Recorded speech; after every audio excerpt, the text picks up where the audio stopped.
આ અહીં પહોંચ્યા પછી એટલું સમજાય છે, કોઈ કશું કરતું નથી, આ બધું તો થાય છે. યાત્રા અને સફળતા સુધી તો અનેક માણસો પહોંચે છે, પણ દરેક પાસે વાર્તા નથી હોતી કહેવા માટે. कोई पिता अपनी बेटी को हाथ में लेकर आ रहा है कि मैडम आप इसको ठीक कर देंगे, ये चल नहीं पाती है, इसका दिमाग काम नहीं करता है। और मैं सिर्फ ये बोलती थी कि मैं कुछ नहीं कर पाऊंगी, पर अंदर से एक दुख होता था कि हम कुछ नहीं कर पाऊंगी और इनको ऐसे जाना। फिर बोलते हैं आप यहाँ पे क्यों आई हैं? अगर कुछ कर नहीं सकते तो क्यों कर नहीं सकते तो आप क्यों इतना बड़ा कैंप लगा के बैठी हैं? मुझे लोगों ने बोला कि हम उस जगह होते तो हम मर जाते। मेरा ना एक बहुत अलग सा रूप स्टार्ट हुआ कि राम नाम जप, और वो इतना ज़्यादा हुआ कि मैंने शायद उसको 24 घंटे बैठ के राम नाम जप, हरे कृष्णा हरे रामा 6 महीने कंटिन्यूसली बोला है। जो महाभारत हुई या फिर जो रामायण हुई, जब द्रौपदी ने चिल्लाया था तो वो आया था मदद करने, लेकिन कुछ था जो अंदर बदल गया था, जो मैं किसी को समझा नहीं सकती थी, जो मैं सिर्फ महसूस कर सकती थी। तो जैसे ही पाँव रखा वहाँ पे, वो जो रोना नींद में था वो ही शुरू हो गया। तो जो दोस्त थे उन्होंने बोला कि तुम हैंकी ले लो, क्यों रो रही हो, ज़्यादा इमोशनल मत हो, ये तो होता है। मैंने कहा मैं खुश हूँ, ये क्यों बह रहे हैं मुझे नहीं पता, मैं कोशिश कर रही हूँ रोकने की, पर ये रुक नहीं रहे हैं। दर्शन हो गए, परिक्रमा हो गई, बैठे 1 घंटा तो कोई भी नहीं रोता है। 1 घंटे तक वो आंसू रुके नहीं, जैसे मंदिर से पाँव बाहर लिया वो बंद हो गए।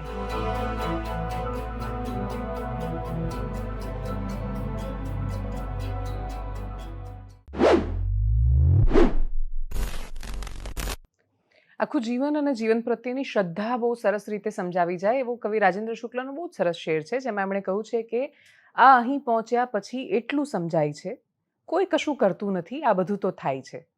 પણ જ્યારે આવું કોઈ વ્યક્તિત્વ આપણને મળે કે જે આ શબ્દોને જેણે જીવી જાણ્યા હોય, જેની પાસે પોતાની સફળતાની યાત્રાની આખી કહાની હોય.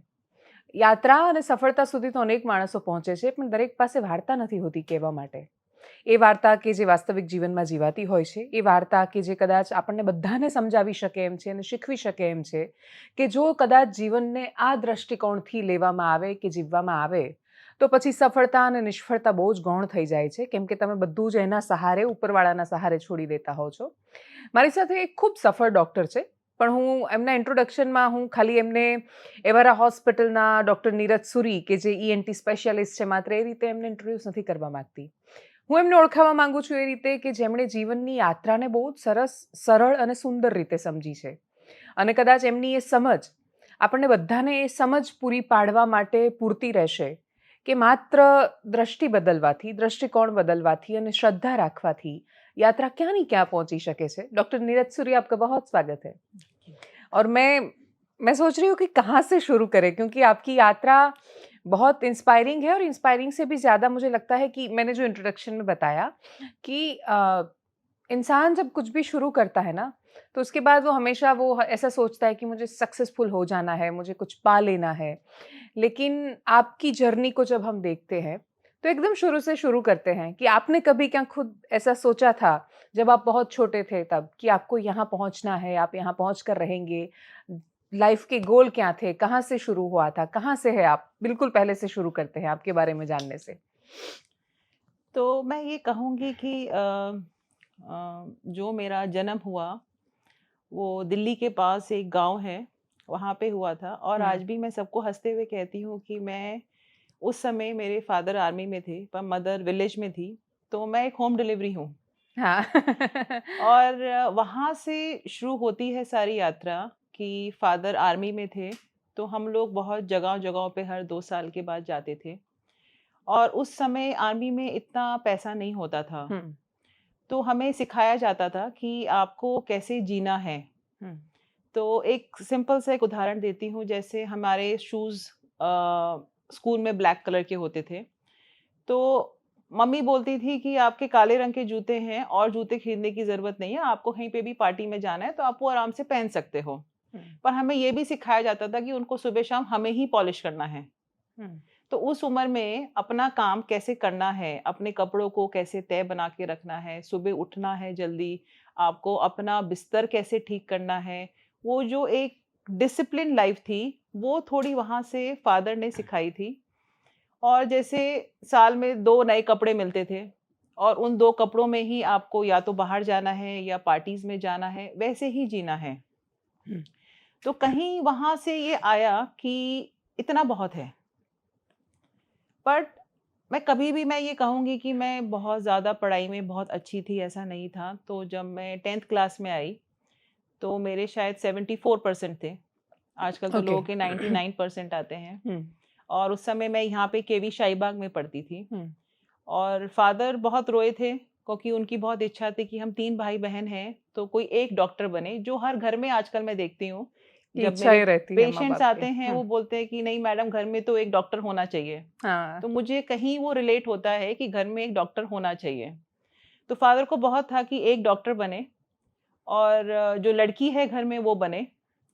और जिस टाइप के मार्क्स थे, जिस तरीके से मैं पढ़ती थी, उनको कहीं नहीं लगा कि मैं कुछ करूँगी मेरी लाइफ में। पर जब 11th में आई तब सब कुछ होता था, हमारे पास मैथ्स, बायो सब कुछ था और मैं बहुत ज़्यादा अच्छी नहीं थी पढ़ाई में। तो फादर को कहीं लगा कि उनको जो उन्होंने अपनी पढ़ाई की है, कहीं न कहीं उनको मुझे अब बैठ के पढ़ाना पड़ेगा। तो मेरे ट्यूशन्स नहीं होते थे, क्योंकि हमारे पास पैसे ही नहीं थे इतने कि हम ट्यूशन्स करें या फिर हम क्लासेस करें। और उस समय मेरिट के ऊपर एडमिशन्स होते थे। तो फादर उस समय नागालैंड में पोस्टेड थे और हम लोग अहमदाबाद रहते थे। मैं अपनी मदर के साथ कैंटोनमेंट में रहती थी। तो वो नोट्स बना के भेजते रहते थे, वो मुझे पढ़ने होते थे। तो एक मेहनत करनी है वो था अंदर से। तो जितना उन्होंने भेजा उतना पढ़ लिया, उतना ही समझ में आता था। बाकी कोई और पढ़ाने के लिए नहीं था कि भाई ये सॉल्व ऐसे करना है, ये ऐसे समझना है। जो आजकल मेरे को लगता है बच्चों के पास बहुत ऑप्शंस हैं। हाँ, बहुत ज्यादा। यहाँ पे जाके ये सीख लो, ऐसे कर लो, ये क्वेश्चंस को सॉल्व करो आप।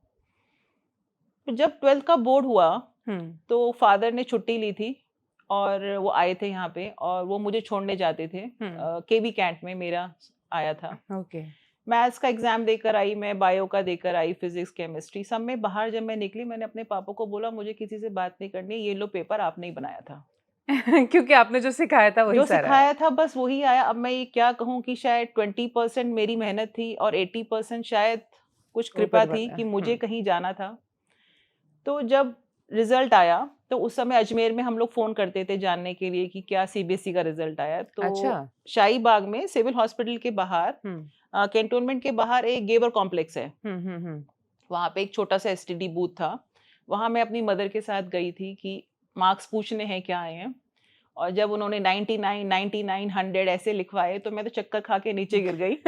और मैंने मम्मी को बोला कि आप फोन कर लो, ये मेरे मार्क्स नहीं है, ये शायद किसी और के बता दिए हैं। तो वो चीज़ अंदर आना कि ये मेरे ही हैं, मुझे शायद हफ्ता लग गया कि ये मार्क्स मेरे ही हैं। उसके बाद क्या हुआ, एक मेरिट बनी और मेरिट में मेरा नंबर पूरे गुजरात में सीबीएसई के उसमें शायद 21वां था। वाओ। और फादर को बहुत था कि मैं सिविल हॉस्पिटल बीजे में पढ़ूं। पर मुझे कहीं पे भी नहीं लग रहा था। तो मैं उनको बोलती थी हमेशा कि डैडी नहीं, एलडी इंजीनियरिंग कॉलेज है, नडियाद का है, यहाँ पे चले जाएंगे, यहाँ पे चले जाएंगे। तो वो चुप रहते थे हमेशा। तो जिस दिन काउंसलिंग का दिन आया, अब ये भी बहुत ताजुब की बात है कि मेरे आगे जो 19 लोग थे या 20 कहूंगी मैं, वो सबने इंजीनियरिंग उठाई। और ऐसा होता नहीं है, मेरा पहला नंबर बीजे में लगा। वाओ। तो इसको आप किस्मत कह लीजिए, क्योंकि कैंटोनमेंट में जितने लोग हमें जानते थे वो उन सबको ऐसा हुआ। मतलब मेरी मदर को आके पूछने लगे आपने बच्ची को कैसे पढ़ाया है। मुझे लगा कि मतलब कैसे पढ़ाया है। अब ये किसी को बोले कि कहीं भी किस्मत भी काम करती है, और वो कैसे काम करती है मुझे नहीं पता, पर आपको जहाँ पहुँचना होता है आप पहुँच जाते हो। तो उस तरीके से मेरा एडमिशन यहाँ पे BJ medical college civil hospital में हुआ। तो वो जो जर्नी थी, अब पढ़ाई में मैं हमेशा कहूँगी मैं बहुत अच्छी नहीं रही हूँ। एमबीबीएस में भी वही हाल रहा मेरा। पर मैंने अपने फादर को एक चीज़ बोली थी कि आपने इतना किया है, बहुत है, अब मुझे मेरी ज़िंदगी आगे से आप करने दो, मुझे आपसे कुछ नहीं चाहिए। बिकॉज यहाँ पे एक चीज़ बहुत अच्छी थी कि जो गर्ल्स की एजुकेशन है वो फ्री है। तो कोई फीस नहीं थी मेरा फ्री में था सब कुछ। और मैं अपनी बुक्स थी वो सीनियर से ले ली थी पढ़ने के लिए। तो फादर के ऊपर कभी लोड नहीं आया कि मुझे पढ़ाना है। फर्स्ट MBBS गया, सेकेंड MBBS की मुझे एक कहानी याद है। हमारी अभी भी मैडम है वहाँ पे, डॉक्टर चेतना देसाई, माइक्रोबायोलॉजी में। ओके। तो जब मेरा फाइनल एग्जाम हुआ तो उन्होंने मुझे बोला कि आपको पास क्यों किया जाए। तो मैंने बोला कि मैं चुप रही, अभी क्या बोलूं, मैडम कुछ बोलूंगी तो फेल कर देंगी। तो मगर नहीं, तुम बैक बेंचर हो, तुम दिखी नहीं कभी भी, तुम प्रॉक्सी लगवाती थी, तुम पढ़ी कब हो। तो मैंने बोला कि मैडम आप देख लीजिए, मैंने प्रैक्टिकल किया है, इफ़ यू फील आपको लगता है तो पास करना, नहीं तो आप जो करेंगे ठीक है, मैं फिर से आऊँगी वापस। समहाउ उन्होंने मुझे पास कर दिया। बट उस समय भी क्या था कि आपका फर्स्ट सेकंड थर्ड जो प्रॉफ होता है उसके मार्क्स के ऊपर आपको पीजी मिलती है। ओके। तो फर्स्ट में मार्क्स अच्छे नहीं थे, सेकंड में मार्क्स ख़राब थे। मुझे लगा कि शायद मुझे एनाटमी या फिर कोई पढ़ाने वाली जो बच्चों की लाइन है शायद वो मिल जाएगी मुझे। पर मैं बनना चाहती थी सर्जन। ओके। वो बहुत था कि मेरे को सर्जन बनना है। थर्ड MBBS में जब आए तब मुझे लगा कि अभी क्या करें, अभी तो मार्क्स ही नहीं है, क्या मिलेगा, पीजी भी मिलेगी या नहीं मिलेगी। तब फादर तो थे नहीं जो पढ़ा सकते थे आके। एक डॉक्टर हैं, doctor Vimal Modi, he is orthopaedic surgeon, और पता नहीं वो फरिश्ता बन के आए। उन्होंने जो भी किया मेरे थर्ड MBBS में, मेरी रैंक उस समय 250 बच्चे होते थे, 250 बच्चों में से मेरी 15 नंबर की रैंक आई थी। और उसने मेरा पूरा मेरिट चेंज किया। तो मैं ये कहती हूँ कि जो अब समझ में आता है कि जो लोग आते हैं वो शायद आपको कहीं पहुंचाने के लिए आते हैं, क्योंकि वो अचानक से आते हैं। तो जनरल सर्जरी जो रैंक मेरी बनी, जनरल सर्जरी मैं करना चाहती थी, नहीं मिली। ऑप्थैल करना चाहती थी, नहीं मिली। गायनेक करना चाहती थी, नहीं मिली। अब बची ENT। अब ENT ले ली। जब ENT ले ली तो जो फर्स्ट डे जो सिविल हॉस्पिटल में E6 वार्ड है वहाँ पे हम जाते थे, तो मैं गई रात में कि मेरा एडमिशन हुआ है। तो मेरे सीनियर थे डॉक्टर अंकित सिंघानिया, तो उन्होंने बोला कि क्यों ली। अच्छा। तो मैंने बोला यही मिली। पता है ना, हमें लड़कियां पसंद नहीं है। अच्छा, ENT में लड़कियां नहीं होती उस थी? समय लड़कियां बहुत कम होती थी और वहां पे सब लड़के थे। तो मैं चुप हो गई। फिर जब नेक्स्ट डे गई तो मेरे धीरे धीरे अनुभव होने लगा।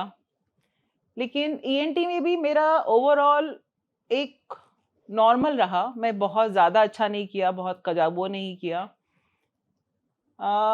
मैं ये कहूँगी कि जब मैं पास हुई तो जब मैंने जहाँ जहाँ जाके इंटरव्यूज़ दिए, क्योंकि जो मेरे टीचर्स थे उस वही समय इंटरव्यू लेने के लिए आते वही इंटरव्यू के लेने के लिए आए थे। और एक चीज़ जो आर्मी से हम सीखते हैं कि हमें झुकना नहीं है, वो चीज़ अंदर थी कि आपको अगर मुझसे रिस्पेक्ट चाहिए तो आप अर्न करो, नहीं तो आप मुझे बोलोगे भाई मैं तुम्हारा टीचर हूँ, मेरी रिस्पेक्ट करो, तो वो मैं नहीं कर सकती।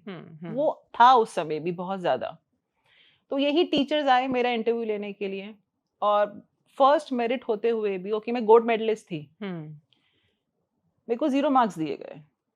तो जो सीट थी जो मुझे मिलनी चाहिए थी वो मुझे नहीं मिली, AP की सीट थी। अच्छा। तो बहुत निराशा हुई। और मुझे याद है उस दिन सुबह मैं बस सिविल हॉस्पिटल से पकड़ के गांधीनगर सिविल, तब सिविल नहीं था, वो सचिवालय का एक ऑफिस था, मैं वहां पे थी। और पूरा दिन रात के 8 बजे बाहर चाय के गल्ले पे बैठ के मैंने बहुत चाय पी है, सिर्फ ये जानने के लिए कि यार 0 मार्क्स मिले हैं और अब ये सीट नहीं मिलेगी।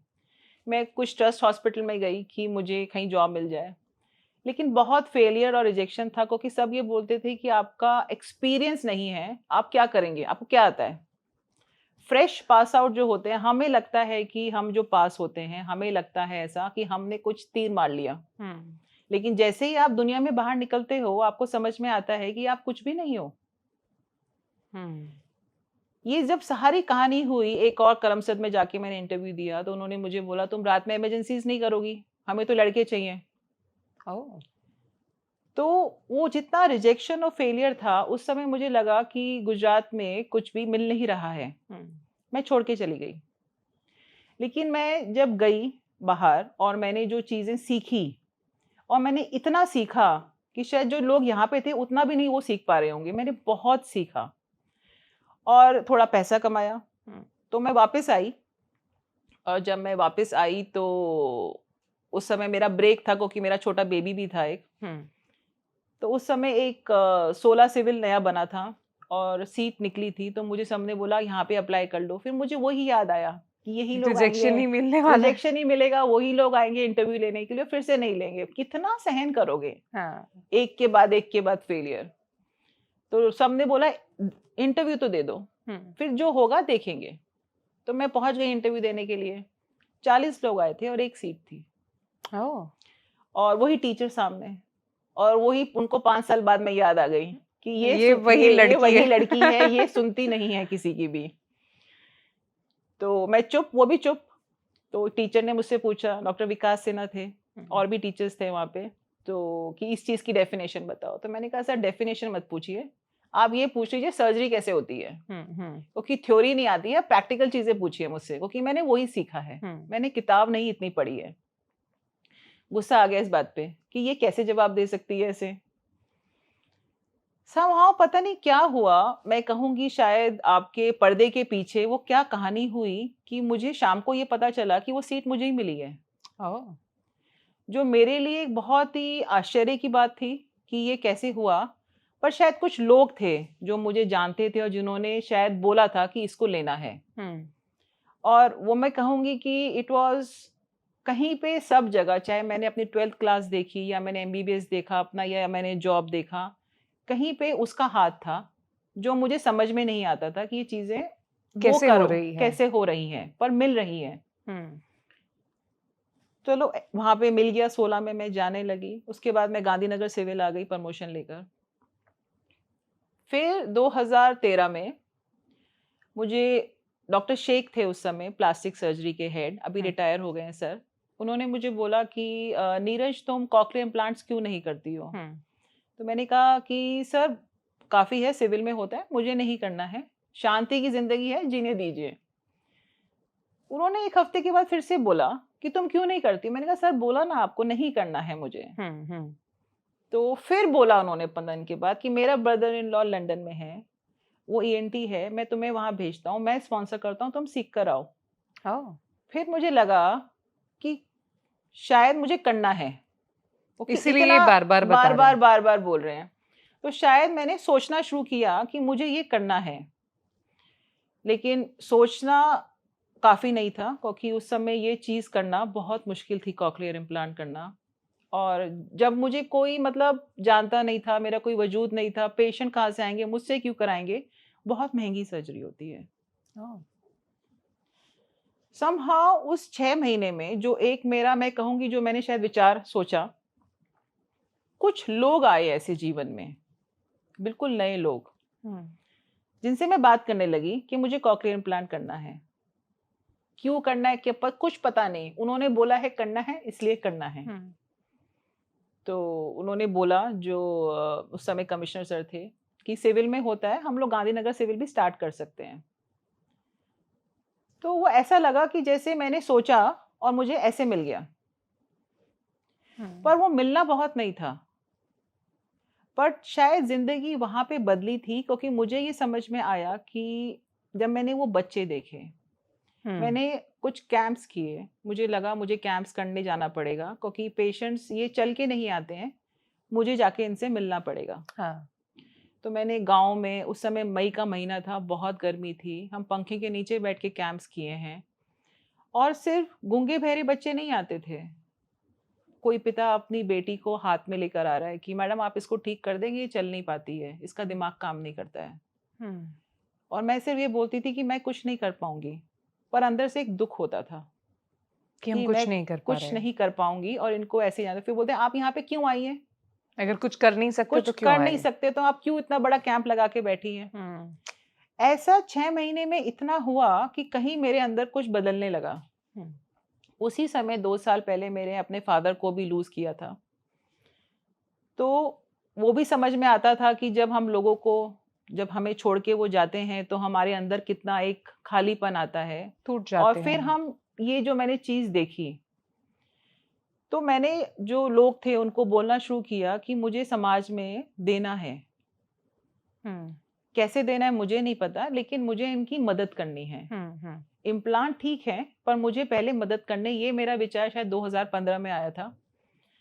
तो पहले जब ये बच्चे आते थे तो मैं इनको अपने पर्स में से कुछ पैसे निकाल के दे दिया करती थी कि आप रिपोर्ट करा लो, आप ये करा लो, बट वो बहुत नहीं था, क्योंकि बोलते थे मैम इससे क्या होगा, फिर मुझे लगा जब मैं कुछ जगहें और गई और मैंने देखा कि अगर हम सही तरीके से कुछ बना के लोगों की मदद करें तो शायद हम बहुत लोगों की मदद कर पाएंगे। तब विचार आया कि एक फाउंडेशन बनाई जाए। फिर लोगों ने मुझे बोला कि तुमको कौन पैसे देगा? हाँ, और क्यों देगा? छोड़ दो इस चीजों को। लेकिन शायद उस समय आपको एक कहानी पता है कि एक मेंढक था जो गूंगा बहरा था। वो दीवार चढ़ गया और ऊपर जाके बैठ गया क्योंकि उसने लोगों की बात नहीं सुनी, अपने लोगों की, कि मेंढक दीवार नहीं चढ़ते हैं। क्योंकि वो सुन नहीं पा रहा था। तो शायद मैं सुन नहीं पा रही थी कि मुझे लोग क्या बोल रहे हैं। मुझे बस कुछ करना था जो अंदर से एकदम से आ रहा था कि मुझे लोगों की मदद करनी है। कैसे करनी मुझे नहीं पता, लेकिन मुझे पता है मैं कुछ बनाऊंगी तो मैं बहुत लोगों की मदद कर पाऊंगी। तो उस समय मैं बहुत सारे अहमदाबाद में जाके मैंने फाउंडेशंस को कॉल किया कि मैं आपका फाउंडेशन देखना चाहती हूँ, आप लोग कैसे काम करते हैं। 25 फाउंडेशन देखे होंगे और देख के ही समझ में आया कि ये चीज बहुत बदनाम है। और क्यों बदनाम है वो भी समझ में आया। मुझे किसी एक ने ये बोला, मैं आपको बताऊंगी, कि आप अपना फाउंडेशन खोलेंगे तो हमें ट्रस्टी बना देना। तो वहां से मुझे लगा कि मैं ही ट्रस्टी नहीं बनने वाली। मतलब फिर मुझे समझ में आया कि आपको जब कुछ काम करना है तो नाम जरूरी नहीं है। वो संस्था बनाई गई, उसमें ट्रस्टीज आए, आज तक मेरा नाम नहीं है। फिर एक जगह हमने छोटी सी रेंट पे ली। मैंने जो मुझे पगार मिलती थी उसके जो 15 लाख रुपए मैंने उसमें से उस संस्था में डाल दिए। वहां मेरा नाम नहीं था पर मैंने डाल दिए क्योंकि मुझे ये था कि मैं शायद बहुत दूर तक मदद कर पाऊंगी और मुझे शायद 1-2 साल खुद इसको करना है, बच्चों की मदद, फिर लोग जुड़ेंगे। पर शुरुआत खुद से करनी होती है। शुरुआत खुद से करनी है। पैसे से लगाव नहीं था क्योंकि वहां डाल दिए थे। तो आश्रम रोड पे एक छोटे से 3 कमरे हमने किराए पे लिए थे और हम बच्चों को पढ़ाते थे। अच्छा। और मेरे पास जो फ्री टाइम होता था मैं भी जाके पढ़ाने लगी। ओके। वहाँ मतलब आप सोचिए, एक जगह जहाँ पे मेरी इम्प्लांट की जर्नी शुरू हो रही थी और एक जगह जहाँ मैं बहुत ज्यादा विलीन थी कि मुझे इन बच्चों को कुछ करना है। कुछ संस्थाएं जुड़ी। एक बहुत आप जानते होंगे, एक अहमदाबाद में एक वॉक होती है और वो लोग डोनेशंस रेज करते हैं थ्रू द वॉक। और वो संस्था को तभी लेते हैं जब आपके 3 साल पूरे होते हैं। मेरा 1 ही साल हुआ था और थ्रू रेडियो मिर्ची मैं उन लोगों से मिली तो उन्होंने मुझे बोला कि आप जो काम कर रहे हैं या आपके जो विचार हैं वो इतने अच्छे हैं कि हम आपको इस वॉक में लेना चाहते हैं। जितना भी फंड रेज हुआ उससे हमने एक स्कूल बनाया। ओके। और वो जो स्कूल बना, उस स्कूल में मैं चाहती थी कि ऐसे बच्चे को हम लेकर आए क्योंकि ये नॉर्मल स्कूल में नहीं जा सकते और इनको हम प्यार से पढ़ाएं। तो ऐसे टीचर्स मैं लेकर आई कि जो इन बच्चों को मारे नहीं, डांटे नहीं, पेशेंस से इनको कुछ सिखाएं। हम इन बच्चों को कुछ ऐसा बनाएं कि ये कुछ तो आत्मनिर्भर हो। तो वो मैं उस समय सिर्फ जो बच्चे गूंगे बहरे थे उनके साथ नहीं, ऑटिज्म कह लीजिए आप या फिर ADHD कह लीजिए, बहुत चीजों के साथ मैं काम कर रही थी। बहुत चीजों के साथ, और ENT भी कर रही थी। पर इधर एक लगाव था। वो स्कूल बना, लोग जुड़े, हम काम करने लगे। अब वो संस्था गांधीनगर में है। अब उसके बाद मैंने कभी पीछे मुड़ के नहीं देखा कि फंड्स कहाँ से आएंगे। लोग जुड़ते गए, कारवा बढ़ता गया और चीजें बढ़ने लगी। और अब लगता है कि मैं लोगों को बोलती हूँ कि अगर आप अच्छी सोच रखते हो और आपके अच्छे विचार हैं, आपकी चीजें अपने आप होंगी। तो एक जगह वो संस्था बनी थी 2015 में, आज उसको 10 साल हो गए हैं। एक जगह मेरी इम्प्लांट की जर्नी थी जो मुझे करनी थी। पर जब मैं वो इम्प्लांट कर रही थी तो मैं उन बच्चों को यहाँ से मदद भी कर रही थी। धीरे धीरे धीरे धीरे धीरे मैं आज 2500 जितनी ऑपरेशंस कर चुकी हूँ।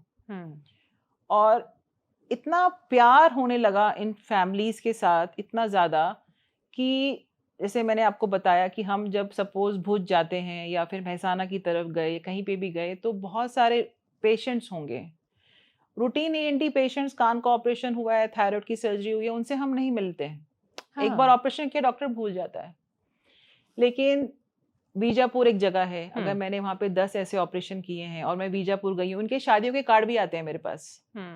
मैं इनके घर जाती हूँ, मैं आपको एक किस्सा बताती हूँ। मैं घर गई उनका घर बहुत छोटा सा, 2 कमरे थे और नॉर्मली हम लोग टेबल चेयर बैठ के खाना खाते हैं। उनके दिमाग में शायद कुछ होगा कि मैडम को कैसे हम खाने के लिए बोलें, लेकिन मैंने सामने से ही नीचे जाके बैठ गई और मैंने उनको बोला आप मुझे खाना यहाँ दे दीजिए। तो उनके साथ मैंने सीखा कि आप कैसे घुल मिल जाते हो और सब भूल जाते हो। हाँ। और एक खुशी है, और वो बहुत अलग खुशी है जब आप इन बच्चों को बोलते हुए देखते हो, जब आप इनको डॉक्टर बनते हुए देखते हो। एक जब अभी एक पेशेंट का मुझे आया कि मैडम मेरी बेटी की शादी हो रही है, आप आएंगी? तो मुझे लगा कि वो, मतलब मैंने बोला कि सामने लड़का कैसा है? बोलते वो नॉर्मल है, वो हमारी लड़की भी नॉर्मल हो गई। तो वो एक अलग ही खुशी थी कि हमने शायद किसी के जीवन में कुछ बदलाव किया, बड़ा बदलाव किया, बहुत बड़ा। फिर क्या हुआ, कोविड के दौरान हमारे कमिश्नर सर थे, जेपी शिवहरे सर। हाँ, यस। और उन्होंने मुझे बुलाया कि हम इस प्रोग्राम को कैसे बढ़ा सकते हैं। और तब मैंने उनको बोला कि सर मैं सबको सिखाना चाहती हूँ। वो जो मैंने बोला कि मैं सबको सिखाना चाहती हूँ और पेशेंट्स को सबको मेरे पास ना आना पड़े, राजकोट में भी ऑपरेशन हो, सूरत में भी हो, जामनगर में भी हो। सिखाना चाहते थे? हाँ, मैं डॉक्टर्स को ट्रेन करना चाहती थी, क्योंकि मैं कल अगर नहीं हूँ तो कौन करेगा। और अगर ये चीज जो हमें सिखाई गई है या हमने सीखी, अगर हमने ये बांटी नहीं, तो ये शायद एक बहुत बड़ा एक लेसन होगा जो मुझे शायद बाद में आके अगले जन्म में फिर से सीखना पड़ेगा कि जो हमें आता है वो हमें बांटना है या हमें सिखाना है। तो राजकोट जाके मैंने सर्जरी सिखाई, बहुत जगह जाके मैंने ये ऑपरेशंस को सिखाया। अब वो लोग सब कर रहे हैं। अब बच्चे राजकोट के हैं, वहाँ पे उधर ही करा लेते हैं ऑपरेशन। तो वो एक चीज शुरू हुई, पर इतना सिखा दिया मैंने लोगों को कि उस समय लोगों को आपका उस समय एक नाम भी हो जाता है।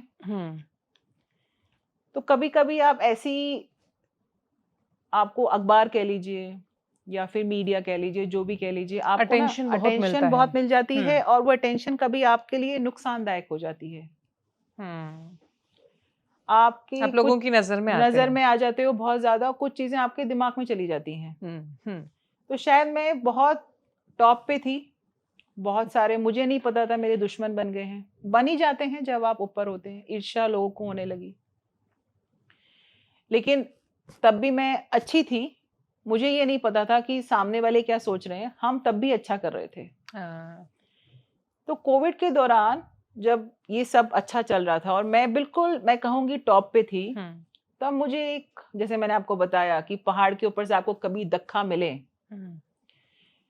तो आप नीचे गिरोगे और आपको चोट लगेगी। लेकिन वो धक्का ऐसा मिला कि नीचे सिर्फ कह लो मगरमच्छ है या सांप है, आप मरोगे ही, चोट नहीं लगेगी, मरना तय सिर्फ मरना तय है, क्योंकि आप ऊपर से गिरे और ऐसे गिरे हो। तो वो जो मैं गिरी उस समय, एक भगवान का हाथ मान लीजिए, एक टहनी थी उसमें जिसमें मैं लटक गई। और उस टहनी पे जो मैं लटकी, मुझे नीचे दिख रहा था कि मैं मर जाऊंगी। और मुझे लोगों ने बोला कि हम उस जगह होते तो हम मर जाते। मेरा ना एक बहुत अलग सा रूप स्टार्ट हुआ कि राम नाम जप, और वो इतना ज्यादा हुआ कि मैंने शायद उसको 24 घंटे बैठ के राम नाम जप, हरे कृष्णा हरे रामा हरे कृष्णा हरे रामा 6 महीने कंटिन्यूसली बोला है। मैं ईएनटी भूल गई, मुझे बच्चे याद थे, मैं इनका तब भी काम करती थी जाके, क्योंकि मुझे वहां खुशी मिलती थी। वो नाम जब शुरू हुआ तो शायद मुझे लगा कि कहीं उसने देखा कोई है जो बार बार पुकार रहा है। वो शायद, मैं कहूंगी, अब हमें ऐसा लगता है कि जो महाभारत हुई या फिर जो रामायण हुई, जब द्रौपदी ने चिल्लाया था तो वो आया था मदद करने। तो कहीं उसने सुना, पर उसने सुन के मुझे एक चबूतरे पे नीचे बिठा दिया जहां वो मगरमच्छ नहीं आते, लेकिन मुझे छोड़ दिया नीचे। वहां अंधेरा था, मैं ऊपर नहीं जा सकती थी, नीचे कोई लोग नहीं थे, अंधेरा था। और मैं अकेली।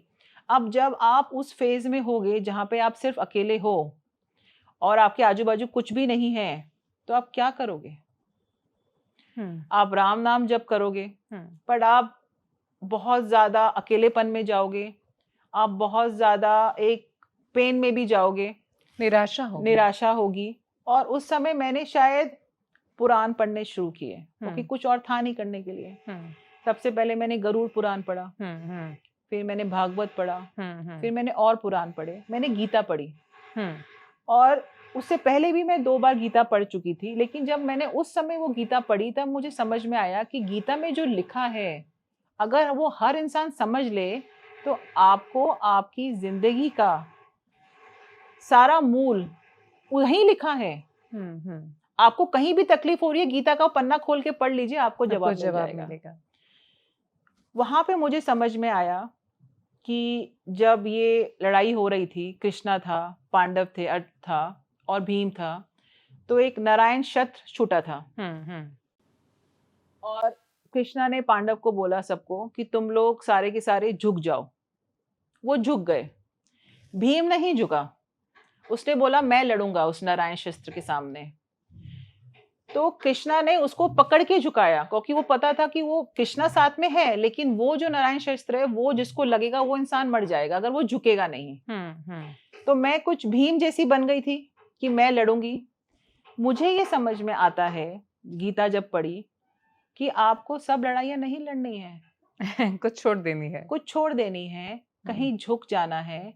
और आपको जब ये इतना विजडम आता है, समझदारी आती है, तो आपको पता चलता है कि कुछ है ही नहीं लड़ने के लिए। क्यों लड़ते रहते हैं? हम क्यों लड़ रहे हैं? हमें छोड़ देना है। मुझे वहां पे ये समझ में आया कि जैसे मैं भगवान नहीं कहूंगी, जैसे कोई एनर्जी है, कोई ऊर्जा का स्रोत है ऊपर जो हम सबको कंट्रोल कर रहा है, जो ये समझ में आता है। और जैसे हम कठपुतलियों का एक डांस देखते हैं और हमें वो धागे नहीं दिखते, पर हमें वो नाच बहुत सुंदर लगता है कि कितना अच्छा डांस किया है इन्होंने। हम सब वो कठपुतलियां हैं और हम कहीं से जुड़ी हैं और हम आपस में भी एक धागे से जुड़े हुए हैं। तो जब हम कुछ कंट्रोल ही नहीं कर रहे हैं, कोई और कंट्रोल कर रहा है, और जब कंट्रोल नहीं कर रहे हैं और जब हमसे कुछ कंट्रोल हम जब करने जाते हैं तो उसका हमें एक फल मिलता है। पर जब आप चीजों को छोड़ देते हैं, चाहे वो लोग हैं, चाहे आप वो काम कर रहे हैं, आपको सब आपने छोड़ दिया। इसका मैं एक और उदाहरण देती हूँ आपको इस छोड़ने के ऊपर। कृष्णा हमेशा एक वन में जाते थे और वहां पे जितने भी फल फूल जितने भी थे सबको बोलते थे कि मैं तुमसे प्यार करता हूँ। सब उनको वापस बोलते थे हम भी तुमसे प्यार करते हैं। गोपियां ये देख के बहुत खुश होती थी। एक दिन कृष्णा एक बैम्बू प्लांट था उसके पास गए और घूरते रहे उसको। तो उन्होंने बोला, उसने पूछा उससे, कृष्णा से, कि आज क्या हुआ, आप मुझे ही क्यों देख रहे हैं? बोलता है मैं तुम्हारी जिंदगी चाहता हूँ। तो उसने पूछा क्यों? बोलता है कोई और रास्ता नहीं है, मुझे बहुत दर्द होगा, मैं आप मुझे काटेंगे तो। आप तो हर दिन बोलते हैं हमसे प्यार करते हैं, आज काटना क्यों चाहते हैं? बोलो तुम अपनी जिंदगी दोगे मुझे? बोलता है ले लो। कृष्णा ने क्या किया उससे? उसने उससे बांसुरी बनाई। उसने छोटे छोटे काड़े किए और वो उसके पास 24 घंटे रहने लगा। तो गोपियां ये देख के बहुत ईर्ष्या में जाती थी कि हम कृष्णा से प्यार करते हैं लेकिन फिर भी ये बैम्बू प्लांट जो बांसुरी में बना है इसको ही रखते हैं ये अपने पास। तो वो उसके पास गई, बांसुरी के पास, और उन्होंने पूछा कि ऐसा क्या था जो तुम हमेशा रहते हो 24 घंटे इनके साथ और हमें नहीं मिल रहा वो सुख? तो उस बांसुरी ने बोला मैंने समर्पण किया है, सौंप दिया था खुद को, सौंप दिया है अपने आप को। तो जैसे जैन दीक्षा लेते हैं, जब आप सौंप देते हैं, आप कुछ कंट्रोल नहीं करना चाहते हैं, आप सब कुछ जाने देते हैं, तब वो आपसे बेपनाह मोहब्बत करता है। और फिर आपको वो सब चीजें मिलने लगती हैं जो आपने सोची भी नहीं थी कि ये कैसे हुआ। तो अब हम वापस आते हैं कि जब मैं वहां थी तब मैं धक्का लगा था और धक्का लगे थे और नीचे ही थी। उस समय मैं सिविल में ही थी, गांधीनगर सिविल में सरकारी नौकरी करती थी, मुझे पगार मिलती थी, मैं बहुत खुश थी। मुझे लोग बोलते थे आपकी जिंदगी अच्छी है, आपको पगार मिल जाती है, आप कंफर्ट में हो, घर देखिए, बच्चे देखिए, सेफ्टी सिक्योरिटी वो सब। लेकिन कुछ था जो अंदर बदल गया था, जो मैं किसी को समझा नहीं सकती थी, जो मैं सिर्फ महसूस कर सकती थी। और उस समय एक ऐसा हुआ जून 24 में कि मुझे किसी ने उठाया और मुझे ऊपर लेके चल दिया।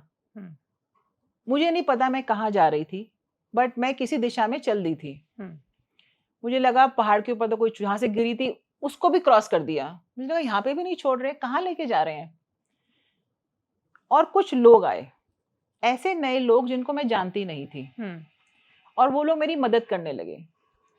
और जून 24 में हम उस संस्था के लिए ही जगह ढूंढ रहे थे जो आपने शुरू की थी। मैंने। आज तक मेरा नाम नहीं है, किसी को नहीं पता है कि हमें इसके लिए जगह देखनी है, कि कल मैं हूं ना हूं ये चल रही है। तो लेकिन जितनी भी जगह गांधीनगर में देखी, क्योंकि संस्था गांधीनगर में, तो गांधीनगर में ही देखी। मैं अहमदाबाद रहती हूँ। एक जगह बहुत पसंद आई, पर वो संस्था के बजट के बाहर थी। पर वो जगह इतनी अच्छी लगी कि मैं 7 दिन नहीं सोई कि ये लेनी है। कुछ ऐसे लोग आए, कुछ ऐसा हुआ कि वो जून 24 में सोची और अगस्त 5 को वो जगह मैंने ले ली। और अगस्त 5 2024 में मुझे नहीं पता था कि मुझे प्राइवेट करना है। तब भी आप सिविल में थे? सिविल में ही थी, मैं उधर ही काम करती थी, और जितना काम आता था उतना करती थी बस। 29 अगस्त को मैंने वो किसी को बोला यहाँ पे आप एक हॉस्पिटल बनाइए, और उसके बाद मुझे नेदरलैंड्स जाना था।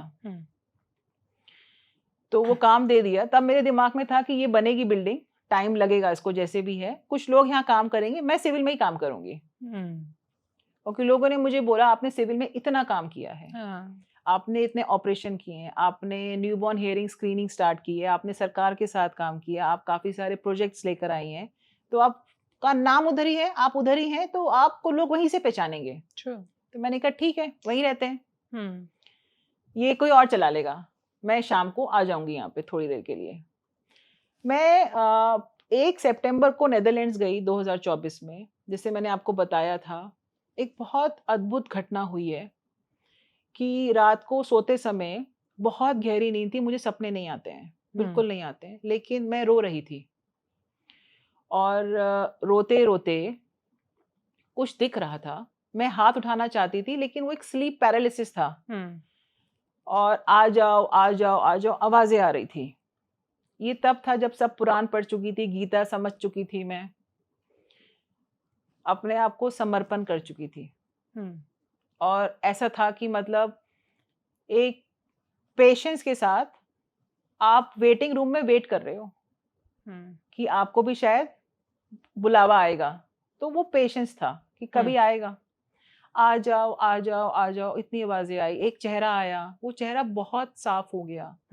4 बजे जब नींद खुली, तो जब वो गूगल किया सब कुछ, तो समझ में आया कि कैंची धाम का बुलावा है। मैं इस जगह को नहीं जानती, मैंने कभी सुना नहीं था, क्योंकि हम लोग कुछ भी होता था तो वैष्णो माता जाते थे और उन्हीं से मांगते थे जो मांगना है, या मन्नत मांग के आते थे। ये जगह बहुत नई थी मेरे लिए। तो मुझे लगा, मैंने घर पे बोला ऐसा हुआ, पर पहाड़ों पे कौन जाएगा और इतना काम चल रहा है। पर शायद जाना था, और वो आया था बुलावा। नवंबर 24 में आगरा में एक टॉक आई, और तब मैंने अपने दोस्तों को बोला कि मुझे वहां जाना है, तो उन्होंने कहा हम भी चलेंगे। शाम के 6:30 बजे हम पहुंचे, और 7 बजे मंदिर बंद होने वाला था। तो जैसे ही पाँव रखा वहां पे, वो जो रोना नींद में था वो ही शुरू हो गया। तो जो दोस्त थे उन्होंने बोला कि तुम हैंकी ले लो, क्यों रो रही हो, ज्यादा इमोशनल मत हो, ये तो होता है। मैंने कहा मैं खुश हूँ, ये क्यों बह रहे हैं मुझे नहीं पता, मैं कोशिश कर रही हूँ रोकने की, पर ये रुक नहीं रहे हैं। दर्शन हो गए, परिक्रमा हो गई, बैठे 1 घंटा। 1 घंटा तो कोई भी नहीं रोता है। 1 घंटे तक वो आंसू रुके नहीं। जैसे मंदिर से पांव बाहर लिया, वो बंद हो गए। मुझे नहीं समझ में आया वो क्या हुआ, वो क्या था, नहीं समझ में आया। लेकिन इस जो मेरी जर्नी जो पिछले 4 साल चली, उसमें जैसे मैं बहुत ज़्यादा मेडिटेशन भी करती थी, तो इसमें ऐसे लगा, दो आवाजें आई मुझे जब मैं अंदर थी वहां पे, कि कल एक बंदर को खाना खिलाना और अगले साल तुम फिर आओगी नवंबर में। तो मैंने माना उस चीज को। जैसे मैंने आपको बताया, अगले दिन जब सुबह उठी 4 बजे, मैं 4 बजे उठ जाती हूँ और मैं मेडिटेशन करती हूँ, क्योंकि मेरे लिए मेडिटेशन अब ऐसा है कि ऊपर से मुझे ऊर्जा लेनी है। अगर मैंने नहीं ली तो मैं दिन नहीं चालू कर सकती अपना। तो मुझे कुछ चीजें फिर दिखाई देने लगी। जैसे मुझे लगा व्हाइट साड़ी में मुझे लोग दिख रहे हैं, तो मुझे लगा शायद घर में कुछ होने वाला है, जो बहुत अजीब चीजें थी। लेकिन उन्होंने बोला मुझे, जो आया मुझे, कि तुम मुझसे नहीं मिली हो, मैं सिद्धि माँ हूँ। और जो दोस्त आए थे उनके लिए कुछ चीजें आई। अब मैं आपको इसके बीच में एक चीज बताती हूँ कि मेडिटेशन जो हम कर रहे हैं, मुझे ये समझ में अब आता है कि हम एक दिमाग के साथ पैदा हुए हैं, जो मैं आपको भी बताऊंगी क्या होता है। और meditation is no mind state, जहाँ पे आपसे आपके आजू वाली चीजें बात करती है, क्योंकि आप अपने आप से बात ही नहीं कर रहे हो। तो उनके लिए जो मैसेजेस थे मैंने दे दिए, और जो उन्होंने बहुत कैजुअली लिए कि हाँ तुम तो बोलती रहती हो, आज की डेट में वो सच है। पर वो जो लोग आए थे मेरे साथ, उनकी जर्नी मेरे साथ वहीं तक ही थी। मेरे बहुत अच्छे दोस्त थे, बस जर्नी वहीं तक थी। मुझे नहीं पता था मेरी जिंदगी में क्या होने वाला है। जब मैं वापस मंदिर गई सुबह दर्शन करने के लिए, तो सिद्धि माँ का मंदिर था पीछे। एक बहुत ही, मैं आपको कहूंगी देवयांशी, एक अलग टाइप का फेथ जो कभी नहीं आया मुझे जिंदगी में, एक आया कि कोई है। वो पैदा हुई श्रद्धा, वो श्रद्धा हुई कि कोई है, और इससे कुछ मांगने की जरूरत नहीं है, ये कुछ है। मैं उनका फोटो लेकर आई, नीम करोली बाबा का। वहां जाके मुझे पता चला कि यहाँ पे कैसे कैसे लोग आए और क्या क्या हुआ है, और मुझे नहीं पता था। उससे पहले नहीं पता था आपको? नहीं, वो सपने में आया था। ओके, तो आपको ये स्टीव जॉब्स वाली कहानियां वो कुछ नहीं पता था? नहीं, बिल्कुल नहीं पता था। वापस आ गए। वापस आके अजीब चीजें ये हुई कि जो भी उस जगह पे आके काम कर रहे थे, मुझे कहा था 2 साल लगेंगे इस जगह को तैयार होने में। जब मैं वापस आई तो लोगों ने बोला कि मैडम यहाँ पे कोई वर्कर छुट्टी क्यों नहीं लेता? दिवाली का समय आया, लोग और आ गए काम करने के लिए। अच्छा, वो चीज तैयार जो 2 साल में होनी थी, वो 6 महीने में हो गई। 6 महीने में हॉस्पिटल बनकर रेडी हो गए, उसका बिल्डिंग? हाँ। और आप मानेंगे नहीं, नॉर्मली क्या होता है, जब हॉस्पिटल रेडी होता है आप ढूंढने जाते हैं स्टाफ को। स्टाफ लेना है आपको, ओटी असिस्टेंट लेना है, ये लेना है, आप बात करते हो, ढूंढते हो, परेशानी में जाते हो। मेरे पास सब चल के आया है। दरवाजे पे आए हैं कि मैडम आप हमें लेंगे जॉब पे, या किसी का कॉल आया कि आप इसको नौकरी पे रख लीजिए। मेरा इतना सा भी स्ट्रगल नहीं रहा लोगों को वहां पे रखने में। और जो आए थे वो दिसंबर 24 में ही आ गए। वो बिल्डिंग खड़ी हो रही थी तभी से ही आ गए थे। वो लोग वहां के बैठते थे कि मैडम ये शुरू होगा ना, हम काम करेंगे। वो आज भी है मेरे साथ। उस चीज से मुझे समझ में आया, क्योंकि मैं बोलने लगी कि इस जगह को ना मैं चला ही नहीं रही हूँ, इवारा को मैं चलाती नहीं हूँ, ये किसी को समर्पण है। और जिसको ये समर्पण किया गया है ना, उसको पता है इसको कैसे चलाना है और कितना देना है। क्योंकि यहाँ पे जितना आता है ना, वो बांट दिया जाता है। लाइफ में जो चेंज हुआ उस समय, वो लोग आज भी हैं। और मैं ये मानती हूँ कि जनवरी 19 को ये शुरू हुआ था, हमें 1 साल हो गया है आज। मुझे लोगों ने बोला, जो लोग बहुत प्राइवेट में बैठे हैं और काम कर रहे हैं, कि 2 साल आपका वेटिंग पीरियड होता है। इवरा को 1 ही साल हुआ? हाँ। ओह 2 साल आपका वेटिंग पीरियड होता है, और आप अपना लेके बैठना, बिकॉज टाइम लगता है चीजों में। हाँ, लोगों तक पहुंचने में समय लगता है। मैंने कहा हाँ बिल्कुल ठीक कह रहे हैं। मैं लेके बैठी। पता नहीं क्या हुआ, जनवरी 19 के बाद मुड़ के ही नहीं देखा। पेशेंट अपने आप आने लगे, ऑपरेशन अपने आप होने लगे। आज की डेट में हम 15 से 25 ऑपरेशंस करते हैं महीने के। ओह, मैं अभी भी बोलती हूँ कि इसको मैं नहीं चला रही हूँ। बाबा की फोटो मेरे ऑफिस में लगी हुई है ओपीडी में। मेरे को जितने अवार्ड्स मिले हैं, ट्रॉफीज मिली है, उसके लिए अब कुछ लगाव नहीं है, वो सब साइड में रख दिया है। अब जब भी अकेली बैठी होती हूँ अपने ओपीडी में, मैं नीचे बैठ जाती हूँ, बाबा से बात करती हूँ। कुछ चाहिए होता है तो मैं उनसे ऐसे मांगती हूँ जैसे एक बच्चा अपने पिताजी से मांगता है, वो दे देते हैं। मैं आपको 2 चीज़ें बताती हूँ क्या हुआ। फरवरी के महीने में रमज़ान आने वाला था, होली आने वाली थी, बच्चों के बोर्ड के एग्ज़ाम होते हैं पिछले साल। तो एकदम से खुला नया था, तो मैं मुड़ के बाबा से बात कर रही थी कि हम इस महीने क्या करेंगे बाबा? ईएमआईज़ भी हैं, लोगों का खर्चा भी है, कैसे होगा सब कुछ? तो जैसे उन्होंने मुझसे बात की कि सब्र रख, महीना बाकी है। और उसी दिन कुछ ऐसा हुआ, पेशेंट आए, 4 पेशेंट्स आए, चारों ऑपरेशंस के, दिल्ली से था, एक इंदौर से था, जो बहुत अलग हुआ, जो मैं सही से रात तक इतना समझ में आ गया कि बाबा से बात करो और वो दे देते हैं। और वो 4 पेशेंट से मेरा ईएमआई निकला, मैंने पगार दी और मेरे लिए बहुत बच गया। मैंने बाबा को बोला मुझे और क्या चाहिए। एक और आपको स्टोरी बताती हूँ, ये बहुत अजीब सी चीज़ हुई। मैं राजस्थान हॉस्पिटल में ओपीडी करती हूँ, तो वहाँ के ट्रस्टीज ने मुझे बोला कि मैडम यहाँ पे इम्प्लांट प्रोग्राम स्टार्ट करना है, आप क्यों नहीं करती, आप सब इवारा में करती हैं। तो मैंने कहा सर इम्प्लांट महंगा होता है, आप लोग डोनेशन दे दीजिए। बोलते नहीं पहला आप करेंगी।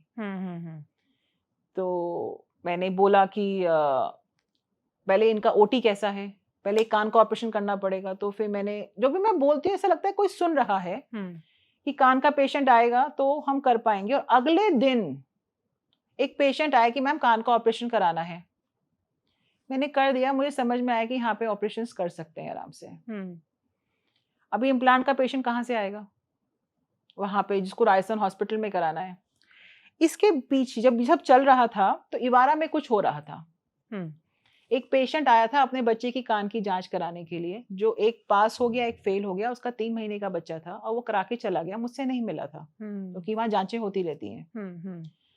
और एक पेशेंट जिसको मैंने ऑपरेट किया था वो मेरे पास, ये अगस्त में हुआ, सितंबर में वो पेशेंट आई कि मैडम मेरे बच्चे का आपने एक कान का ऑपरेशन किया, मदद करिए ना, दूसरे कान का करिए ना, बहुत अच्छा बोलती है। तो मैंने 2-3 जगह फोन किया कि हम मदद कर सकते हैं, बट कहीं से कुछ हुआ नहीं।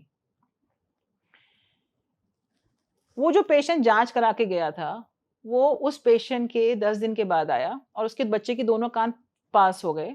वो चला गया, वो मुझसे मिलना चाहता था, मैं नहीं मिली। तो स्टाफ ने बोला मैम पेशेंट आपसे मिलना चाहता है। मैंने कहा मिलने की जरूरत नहीं है, उनका बच्चा नॉर्मल है, उनको बोलो नॉर्मल है, कोई जरूरत नहीं है मिलने की। बोलते नहीं मिलना चाहते हैं, 3 बार आके गए हैं। तो मैंने कहा ठीक है भेज दो। फिर मैंने उनको बोला आपकी रिपोर्ट नॉर्मल है, आप जाइए, कुछ नहीं करना है हमको। बोलते नहीं मैडम मैं कुछ करना चाहता हूँ। ओके।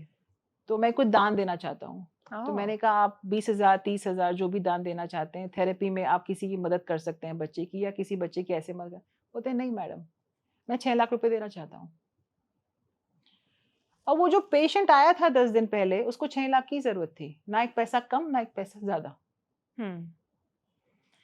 तो मुझे समझ में आया कि हर चीज हमारे हाथ में नहीं। और इसी पेशेंट को मैं राजस्थान हॉस्पिटल में ऑपरेट किया। जुड़ जाती है सारी चीजें, सब चीजें जुड़ जाती हैं। मेरा जो अब फेथ मैं कहूंगी ऊपर वाले के साथ है, ये एक अलग लेवल पे है कि मतलब अब इतना होता है कि मुझे अपने विचारों को भी सोचना पड़ता है कि मैं क्या सोच रही हूँ, क्योंकि शायद वो भी सच में बदल जाएंगे। जैसे मैं आपसे मेडिटेशन की बात कर रही थी, लोग मुझे बोलते हैं कि मैडम मेडिटेशन कैसे होता है, सिखाइए। मैंने कहा मेडिटेशन आप 1 घंटा तो ठीक है आप कर लोगे, फैशन में है मेडिटेशन आजकल सब कर रहे हैं, बाकी 23 घंटे आपने कैसे जिया? 1 घंटा आप बैठ गए एकांत में, आपके विचार भी आ रहे हैं बट आपने बोला मैं मेडिटेशन कर रही थी, कर रहा था। बाकी 23 घंटे क्या किया आपने? बाहर जाके गाली दी, चोरी की, झूठ बोला, कुछ ना कुछ आपने किया। तो उसका क्या फायदा हुआ? तो मेडिटेशन का मतलब होता है कि वो 2 साल का बच्चा जो अपनी मस्ती में जी रहा है, उसे कुछ नहीं चाहिए, उसका खिलौना टूटा ना तो वो अपने पिताजी को देखेगा या माताजी को देखेगा, ये ला देंगे और वो फिर घूम के खेलना शुरू कर देगा। वो मेडिटेशन है। और उसमें आपको आना, इस उम्र में आपको बहुत काम करना पड़ता है अपने लिए पर, बहुत ज्यादा। हम लोगों को चेंज करने की कोशिश करते हैं, जिनसे शादी हुई ये ठीक नहीं करता है, ये ऐसे बोल देता है। कभी हम सोचते हैं कि हम लोग क्या करते हैं? जब आप अपने ऊपर काम करके देखते हैं ना, तब आपको समझ में आता है कि कितना मुश्किल है और कठोर है अपने आप को बदलना। हम दूसरे को बदलने में क्यों लगे हुए हैं? अपने आप को बदल लें, आजू बाजू सब ठीक हो जाएगा। तो जब हम पैदा होते हैं, जैसे मैं आपको बता रही थी कि हम अपने, देव्यांशी अपने दिमाग में रहती है, नीरज अपने दिमाग में रहती है। हाँ, हमें ये समझ में आएगा, और हम कभी ध्यान दे तो हम दिमाग में रहते हैं और 24 घंटे हम बात करते सोचते रहते हैं, रहते हैं, हमेशा बात कुछ ना करते कुछ रहते प्लान हैं। करते हैं। या तो हम पास्ट के बारे में बात करेंगे, हमने ये किया, ऐसे किया, ये किया, वो किया, हाँ। या हम फ्यूचर का प्लान बनाएंगे, ये करना चाहते हैं। ये जो वर्तमान है, इसके बारे में हम नहीं सोच रहे हैं। तो आपका जो दिमाग है जिसमें आप रहते हैं, वो पास्ट में है या फ्यूचर में है? फिर आपका ब्रेन है एक, जो एनालिसिस और लॉजिक करता है। हाँ। और फिर एक नो माइंड है, वो नो माइंड प्रेजेंट में है, वो वर्तमान में है, क्योंकि उसके पास पास्ट और फ्यूचर नहीं है। अगर मैं चिड़िया की आवाज सुन रही हूँ तो मैं वही सुन रही हूँ, और मुझे खुशी है वो सुन के। मैं कुछ सोच नहीं रही हूँ कि मुझे ये करना है, वो करना है, प्लान नहीं बना रही हूँ, या मैं ये नहीं सोच रही हूँ उसने मुझे ये कहा था और मैं दुखी हो रही हूँ। आज जो हम बैठे हैं, इससे जो 1 सेकंड टाइम पुराना गया, वो चला गया देवांशी, वो है ही नहीं। अब जो चीज नहीं है उसको हम सोच के परेशान क्यों हो रहे हैं? माफ कर दो ना सबको। मुझे ये समझ में आता है कि एक माँ बाप हमको स्कूल भेजते हैं, वहां से हम पढ़ लिख के कुछ बनते हैं, और एक हमारा जो ऊपर बैठा है वो हमें यहाँ भेजता है। कभी हम ये पूछते हैं हम यहाँ क्यों आए हैं? क्या हम सिर्फ खाने पीने, पढ़ने, पैसे कमाने और फिर ऐसे ही मर जाना है इसलिए आए हैं? हमारा वजूद क्या है यहाँ पे? हम क्यों आए हैं इधर? तो हम लोग, उसने हमें इसलिए नहीं भेजा कि हमें पैसे कमाना है, नाम कमाना है, दैट इज प्लस प्लस। उसने हमें इसलिए भेजा है कि आप उसका प्यार बांट सको। जैसे वो आपको प्यार करता है, क्या आप सामने वाले को कैसे प्यार कर सकते हो? हम जब इधर आते हैं तो मैं आपको कहूंगी, मोह, माया, गुस्सा, अहम, ये 5-6 चीजें हैं जिससे हमारा एक अटैचमेंट आता है। हाँ। और अटैचमेंट से हमारा डर पैदा होता है। तो हम ये चला गया तो चाहे वो पैसा है, इंसान है, या कुछ भी है, इज्जत है, कुछ भी है, ये चला गया तो एक डर पैदा होता है। तो हम हर स्थिति में एक डर में जी रहे हैं। जब आपने बताया कि धक्का लगा, तो आपके साथ भी ऐसा हुआ होगा कि जिसको पाने की इतनी उम्मीदें की थी, जो पाने के लिए बहुत मेहनत की थी, वो अचानक से हाथ से छूट गया, ऐसा लगा होगा। तो उस वक़्त फिर कैसे मैनेज किया? उस वक़्त ऐसा नहीं लगा कि अब गिर गए हैं, कभी खड़े नहीं हो पाएँगे? और आज जब देखते हैं तो वो सब गलत साबित होता है। उस समय जो था वो एक ऐसा पीड़ा का समय था कि जब आपको जो लोग जानते हैं वो अनजान बन जाते हैं। मुझे वो लगा कि शायद वो मुझे सिखाना चाहता है कि मैं इस चीज के लिए नहीं आई हूं यहाँ पे, कि कुछ लोगों के आसपास। मैं चाहती तो उस समय जो था, उस समय मैं बहुत एक कड़वाहट वाले व्यक्ति बन सकती थी। सबके साथ बदला ले सकते हो आप, आपके साथ कुछ हुआ आप गालियां देना शुरू कर सकते हो। शायद मैंने अलग रुख अपनाया। मैंने सीखा, क्योंकि मैं शास्त्रों में गई थी, और वहां से मैंने सीखा सबसे पहला क्या करना है, सबको माफ कर देना है, सबको माफ करना है, सबको प्यार करना है। तो जब सबको माफ करना शुरू यहाँ से किया, तब मैं अपने आप से, मुझे समझ में आया कि मुझे अपने आप से भी प्यार करना है, क्योंकि मैं अंदर रहती हूँ। तो आप जो पूछना चाह रहे हो कि वो जो मेरा फेस था, और तो शास्त्र, मुझे ऐसा लगता है अब कि स्कूल में फिजिक्स, केमिस्ट्री, मैथ्स, बायोलॉजी पढ़ाई जाती है, एक क्लास शास्त्रों की भी करनी चाहिए। बहुत ज़रूरी है हमें ये जानना कि हमारे शास्त्रों में क्या लिखा है, को हम जो जी रहे हैं ना, उसका सारा जवाब वहां लिखा है। अब समझ में आता है कि ऐसे ही लोग क्यों मिलते हैं। मैंने बहुत काम किया अपने ऊपर, मैंने बहुत सारे पैटर्न्स ब्रेक करने की कोशिश की। अगर मैं बोलती हूँ कि ये इंसान आया और ये धोखा देके चला गया, ये इंसान आया कुछ लेके चला गया, ऐसे ही लोग मिल रहे हैं, तो मैंने वो पैटर्न ब्रेक किए हैं। ऐसा सोचना बंद किया। नहीं, मैंने काम किया है। आपको सबसे पहले अपने आप को प्यार करना है, और वो सेल्फिश नहीं होता है, क्योंकि जब आप अपने आप से प्यार करोगे तभी आप सामने वाले से कर सकते हो। आप डिटैच होना शुरू कर देते हो। तो वो जो सारा प्रोग्राम मैं चला रही थी, वो जो सब चीज़ें मैं कर रही थी, अक्टूबर 14, 2024 में रात को 10 बजे मुझे एकदम से बहुत स्ट्रांगली आया कि मुझे इसको छोड़ना है। और मैंने अपने हस्बैंड को बोला कि मैं छोड़ना चाहती हूँ। उनको मैंने 11 बजे बोला, तो उन्होंने मेरी तरफ देखा और उनको लगा कुछ फ़ायदा नहीं है बोलने का। ये तय कर चुकी ये है। तय कर चुकी है, इसको छोड़ना है। और मैं क्या करूँगी मुझे नहीं पता था, क्योंकि मैंने जितना बसाया था वो सारा छोड़ने वाली थी मैं। एक झटके में, एक रिज़ाइन करके कि मैं सब छोड़ रही हूँ। और फिर मैं पीछे मुड़ के देखना नहीं चाहती थी। क्या होगा अब, ये वो जो फेथ था ना, वो सपने से आया था और मुझे कहीं जाना था, वो मैंने सारा छोड़ दिया।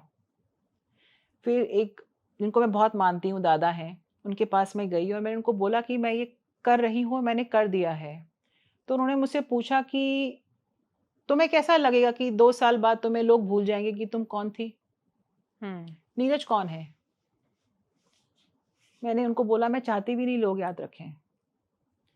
आज अगर मैं बोलती हूँ कि मैं ये हूँ या मैंने ये किया, मुझसे बोला ही नहीं जाता है। लोग मुझे बोलते हैं स्टेज पे कि मैडम आपने क्या क्या किया, बोलिए। मैंने कहा मैं नहीं बोल सकती हूँ, आएगा ही नहीं अंदर से, क्योंकि मैं हूँ कौन। क्योंकि आपको पता है किसी ने आपसे करवाया, किसी ने आप करवाया। जरिया बने। जब हर दिन सुबह हम जागते हैं, लेकिन मुझे ये समझ में आता है कि आपकी आंखें, आप तभी जागते हो जब आपको ये पता चलता है कि आप यहाँ क्यों आए हो। हम बहुत सुनते हैं, लोग बोलते हैं ना हम मरते ना हम जीते। मैं अब ये बोलती हूँ कि जो काम मैं अभी नहीं कर पाई हूँ वो फिर से आके कर लूंगी, क्योंकि मुझे आना है। सब कुछ अभी नहीं करना है। जितना वो करवाना चाहता है, उसको पता है मुझसे क्या करवाना है और मुझे वही करना है। तो मोह, माया, गुस्सा, अहंकार, अहम, ये 5 चीजें आपकी जाती हैं जब आपको मेडिटेशन में आप सच्ची में 24 घंटे रहने लगते हो। आपका सब छूटने लगता है। जिन लोगों के साथ आप बैठते हो वो अजीब से लगने लगते हैं, बातें नहीं कर पाते हो, बहुत कुछ होने लगता है। आपको पीड़ा होती है पर आप किसी से बात नहीं कर सकते हो, क्योंकि उसको समझ में नहीं आएगा। वो लोग बोलेंगे तुम तो पागल हो गए हो, ये क्या हो गया। लोगों ने बोला है मुझे कि मैडम ये सब बंद करिए, क्या चल रहा है, पैसे कमाने पे फोकस कीजिए। पैसे कमाने में फोकस कीजिए। मैंने बोला काम ऐसा करो कि पैसा आपके पीछे आए, बाय प्रोडक्ट हो जाए, वो बाय प्रोडक्ट हो जाए, आपको नहीं जाना। और जब आपके हाथ में ही नहीं है पैसा कमाना, तो छोड़ दो ना उस पे, वो दे देगा। इवारा जो शुरू हुआ था 19 जनवरी को, मैं आज की डेट में बोलूंगी, मैंने 1 हफ्ते पहले बाबा को देखा और बोला कि तूने इतना दिया है कि मैं क्या मांगू, और जो तू देगा वो भी बहुत देगा, तो मैं क्या मांगू। तो कुछ अब मांगने के लिए ही नहीं है। जब मैं लोगों को बोलती हूँ कि कुछ भी मैटर नहीं करता है, लोग चले जाते हैं तो उनको जाना होता है, बिकॉज आपका उनके साथ खत्म हो गया है, तो किसी और को आना है। तो लोगों को समझ में ही नहीं आता कि ये क्यों छोड़ देती है, ये क्यों बात होनी बंद हो गई है। क्योंकि आप देवांशी और मैं अगर आज यहाँ बैठे हैं तो कहीं हमारी ऊर्जा मिल रही है, और जब तक ये ऊर्जा हमारी मैच नहीं करेंगी, हम कहीं भी हो इस यूनिवर्स में हम मिलेंगे नहीं। हमारा मिलना तय होता है, मिलना तय होता है हमारा। सही बात है। तो आपको पर उस ऊर्जा पे आना पड़ेगा। तो आप देखेंगे जब आप एनर्जी की तरह वाइब्रेट कर रहे हैं बहुत हाई लेवल पे, तो आपको नीचे वाले लोग मिलना बंद कर देंगे, तो वो छूट जाएंगे। और जैसे जैसे फिर आप ऊपर जाओगे, आप अकेले होते जाओगे और फिर आप अपने साथ जाओगे। बट सक्सेस के साथ आपको ये समझ में आता है कि ह्यूमिलिटी बहुत इंपॉर्टेंट है। कहीं भी कोई चीज यहाँ नहीं जानी चाहिए, जब जाने लगे इसका मतलब आपका डाउनफॉल भी तय है। तो जो भी आ रहा है उसको समर्पण कर दो। क्या लेकर आए थे और क्या लेके जाओगे। लोग मुझे बोलते हैं कि मैडम आप इनको जानते हैं, ऐसा है, आप अवार्ड ले सकते हैं, आप ये ले सकते हैं। मैंने कहा आज से 30 साल के बाद ना आप भी नहीं होगे और मैं भी नहीं होंगी, और जो मेरे बच्चे होंगे ना, जब मैं नहीं होंगी ना, तो वो अवार्ड भी रद्दी में बेच रहे होंगे। तो जब 30 साल के बाद कोई ये जानता ही नहीं होगा कि मैं कौन थी या मैंने क्या किया, तो मैं क्यों परेशान हूँ? सो जब चीज़ों को पाना शुरू किया, तब समझ में आया कि जब आप यहाँ से यहाँ पहुँचते हो ना, आपको लगता है खुशी मिल गई, पर वो 2 दिन की होती है। फिर आपका टारगेट यहाँ आ जाता है। फिर वो 2 दिन की खुशी, वो अनंत है। फिर आप भागने लगते हो। फिर आपको सब समझ में आता है कि आप जो ढूंढ रहे हो ना, वो तो था ही नहीं, वो आपके अंदर है। इसलिए जो आपकी ये सारा अंदर शुरू होता है, पीस कह लीजिए, हैप्पीनेस कह लीजिए, वो सब आपके अंदर है। भगवान आपके अंदर है, वो मंदिरों में नहीं रहता है। और मैं अब ये कहूंगी कि शायद वो जो भी भगवान कह लीजिए, ऊर्जा कह लीजिए, जो भी आप नाम देते हैं, वो ढूंढ रहा है ऐसे लोगों को जो उसको ढूंढ रहे हैं। सही बात है, शास्त्रों ने कहा हम ब्रह्मास्मि। और अब ये कलयुग में अगर कोई 10 कदम उसकी तरफ चलेगा ना, तो वो 100 कदम चल देगा। पर 10 कदम आपको आपके विचारों से चलना है, समर्पण करके चलना है, वो उठा लेगा आपको। फिर आपको किसी चीज की कमी नहीं होगी, क्योंकि आपको कुछ चाहिए नहीं। जैसे मैंने सब छोड़ा, उसके बाद जितना मुझे मिला, मुझे आज सब वही लोग बोलते हैं, अच्छा वो तुमने छोड़ दिया। वो नहीं छोड़ती तो यही नहीं पता था कि क्या रखा है आगे। तो आप जब अपने कंफर्ट लेवल से आ जाते हो, बाहर आते हो और एक रिस्क लेते हो और आगे बढ़ते हो, वो फेथ लेकर, तो शायद आपको जिंदगी में वो चीजें मिलने लगती हैं जो आपने कभी सोची ही नहीं थी। और अब ऐसा है कि मुझे लगता है कि मैं जो सोचूंगी या मैं जो बोलूंगी वो सच होने लगता है अब। तो मुझे बहुत ध्यान रखना पड़ता है देवांशी कि मैं क्या सोच रही हूँ, अपने बारे में भी और दूसरों के बारे में भी। क्योंकि जब मुझे लगता है कि आपको कुछ ऊपर वाले ने चुना है या आपको कुछ शक्तियां मिली हैं, you are different from others, तो आप अपने पर्पस से भटक नहीं सकते हो। ऑप्शन ही नहीं है, ऑप्शन ही नहीं है। आप गलत सोच ही नहीं सकते हो किसी के बारे में भी। जो जा रहा है आपसे कुछ लेके, उसको भी आप ब्लेस करोगे कि तुम खुश रहना, और जो आ रहा है, आपको पता है लेने आ रहा है कुछ, उसको भी आप ब्लेस करोगे कि ले जा। एक समुंदर में से आप एक बाल्टी पानी निकाल लोगे तो समुंदर कम नहीं होता है, वो भरा ही रहता है। तो आपके अंदर वो समंदर होना चाहिए, पर आपको सिर्फ देना है, सिर्फ देना है, क्योंकि वो फिर ऊपर वाला आपको 20 गुना वापस देगा, क्योंकि उसको पता है आपको सिर्फ देना है। पर जब आप लेने लगोगे, लेने के लिए करोगे ना, तब आप उतने ही रह जाओगे। तो ये जो पूरी जर्नी रही है सिविल से छोड़ना, बिकॉज कोई भी अपनी सरकारी नौकरी छोड़ के इतना रिस्क लेके ऐसे काम नहीं करता है। वो भी मैं सोचती हूँ कि एज अ फीमेल, जहाँ पे हमें कभी कभी इनसिक्योर रहते हैं कि क्या होगा। क्योंकि मेरे पिताजी ने मुझे एक बार कहा था कि जब लड़कियां छोटी होती हैं तो वो अपने पिताजी पे निर्भर रहती हैं, जब शादी होती है तो पति पे निर्भर होती हैं, और जब बुढ़ापा आता है तो अपने बेटों पे जाके निर्भर हो जाती हैं। तो तुमको फाइनेंशियली इंडिपेंडेंट रहना है, ये तुम कहीं भी निर्भर ऐसे ना हो। तो वो कहीं है दिमाग में, और फिर लगता है कि आप इस राह पे चल दो, वो रास्ता बनाएगा। जैसे मैं कल आपको बोल रही थी कि आप एक पहाड़ों पे जाते हैं, टनल में से निकलते हैं, आपको थोड़ी ना पता है कि टनल बंद है आगे, आपको इतना ही दिख रहा है आपकी कार की लाइट से, पर आप उतने पे फिर आगे दिखेगा, आप भगवान का नाम लेके जाते हो कि नहीं सब ठीक है, हम निकल जाएंगे पार इससे। वही जिंदगी है, इतना ही देखना है, आपको चलना है। दूर का आप चाहकर भी नहीं देख सकते, देखना ही नहीं चाहिए। आप अपना कोई टारगेट मत बनाओ। आप, गीता में क्या लिखा है, अब मैं हर चीज गीता के हिसाब से बोलती हूँ कि आप अपना कर्म करो और फल की इच्छा मत रखो। मिला तो सही, नहीं मिला तो सही। लोग कितनी बार ऐसे करते हैं कि बहुत सारा दान करके आते हैं, फोटो खींच के सोशल मीडिया पे डाल देते हैं। ठीक है, मैं ये बोलती हूँ कि जब आप दान करते हो तो ऐसे करो कि आपके इस हाथ से उस हाथ को पता ना चले कि आपने दान किया है। क्योंकि जो देख रहा है ना, उसको पता है कि आपने दान किया है, वो देगा आपको।